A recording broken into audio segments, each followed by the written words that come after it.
Bonjour à tous, alors moi c'est Sophia, je suis coiffeuse et je partage à travers mon blog un maximum de conseils et de partage sur le métier de coiffeuse pour aider tous ceux qui s'intéressent à la coiffure et à l'apprentissage de la coiffure pour en faire leur métier. Alors aujourd'hui on va parler de coiffure à domicile, donc qui est une façon d'exercer son métier de coiffeur, car vous êtes nombreux à me poser des questions à ce sujet. Et aujourd'hui on va plus précisément répondre à ces questions qui m'ont été posées. Est-ce que la coiffure à domicile est un métier dégradé ou pas?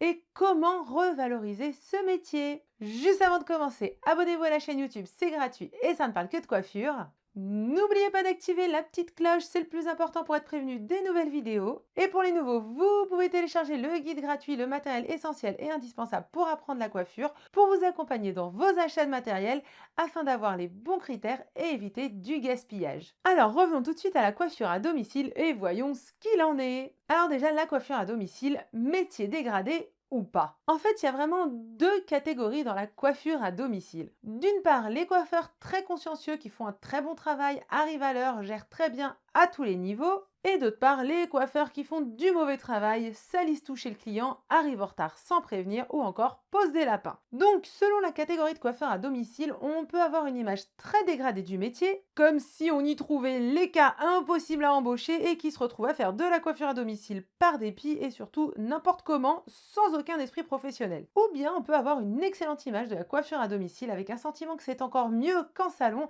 car le coiffeur est là rien que pour nous, à nous chouchouter sans avoir besoin de bouger de chez soi. Donc on ne peut pas vraiment dire que c'est un métier dégradé car il y a des personnes qui font ce métier de manière très pro et cela donne une excellente image. Il y a également une forte demande de coiffure à domicile, donc il peut même y avoir un vrai luxe à se faire coiffer en privé chez soi, un peu comme une star. Mais on ne va pas se mentir, il y a quand même une certaine catégorie de personnes qui viennent noircir l'image de la coiffure à domicile avec clairement de mauvais comportements professionnels, mais ça j'ai envie de vous dire que c'est pas spécialement une question de coiffure à domicile, mais une question de coiffure tout court. Car on a exactement le même problème en salon de coiffure. Du coup, pour répondre à la question métier dégradé ou pas pour la coiffure à domicile, non, on ne peut pas vraiment dire ça.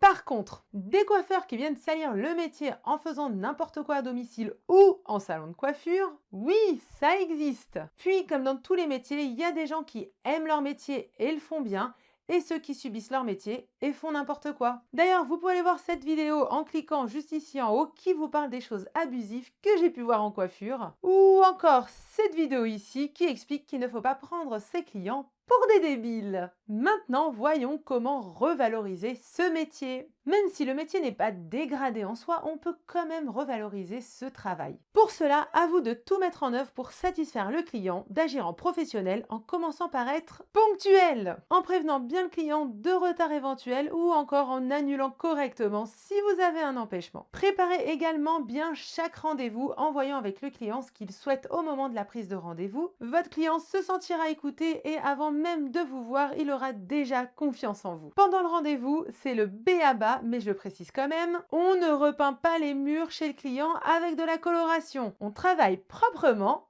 et on laisse propre. Privilégiez également un bac à shampoing portable. Même le plus simple sera plus sympa que d'avoir la tête en avant dans la baignoire au risque de mettre de l'eau de rinçage de coloration dans la tête de la cliente. Ayez toujours vos produits pro et votre matériel pro. Quand j'entends que des coiffeuses rincent leurs clientes avec des shampoings Elseve de L'Oréal ou bien qu'elles n'ont pas de sèche-cheveux et qu'elles empruntent celui des clientes, clairement ça le fait pas ça, hein. La cliente n'a rien à vous fournir à part des serviettes pour elle-même, mais pas plus. Tout le reste doit venir de vous et doit être des produits professionnels et du matériel professionnel. Même à domicile, la cliente souhaite une vraie prestation professionnelle avec tout ce que cela comprend. Honnêtement, vous aimeriez un rendez-vous avec une esthéticienne qui vous applique votre propre crème de jour sur le visage? Eh bien c'est pareil pour la clientèle coiffure. Et plus vous aurez des produits et du matériel professionnel prestigieux, en plus de faire une prestation qui répond bien à la demande de vos clients, et plus vous valoriserez ce métier. Ne négligez pas également la propreté de votre matériel. Les clients regardent énormément ce genre de détails. Je ne pourrais pas vous dire combien de fois des clientes m'ont fait la remarque que je travaillais proprement et que mon matériel était propre, contrairement à leurs anciennes expériences. Alors que perso, je trouvais pas du tout que j'étais exceptionnelle, c'était propre, c'était normal,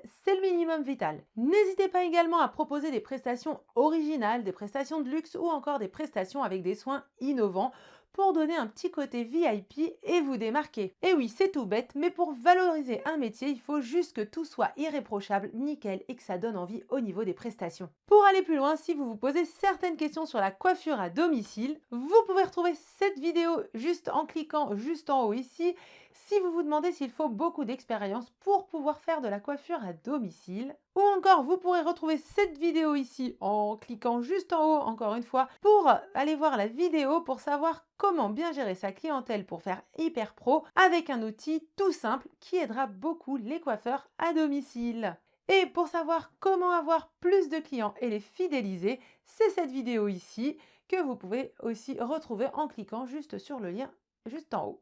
Je vous rappelle d'ailleurs que vous pouvez retrouver encore plus d'articles en plus des vidéos sur YouTube en allant fouiller sur le blog, en allant tout simplement sur la page plan du site où vous pouvez retrouver toute la liste des articles et aller vous amuser à aller tout regarder et voir ce dont vous avez besoin. J'espère que cette vidéo vous a plu et que ça a répondu à certaines de vos questions. Comme vous le voyez, à vous de valoriser votre métier et de donner le meilleur de vous-même. N'hésitez pas à me poser vos questions en commentaire juste en bas si vous en avez. N'oubliez pas également de me mettre un petit pouce en l'air, c'est sympa et c'est pas cher. Et moi je vous dis à très vite pour d'autres articles de blog et de vidéos. Parlons coiffure!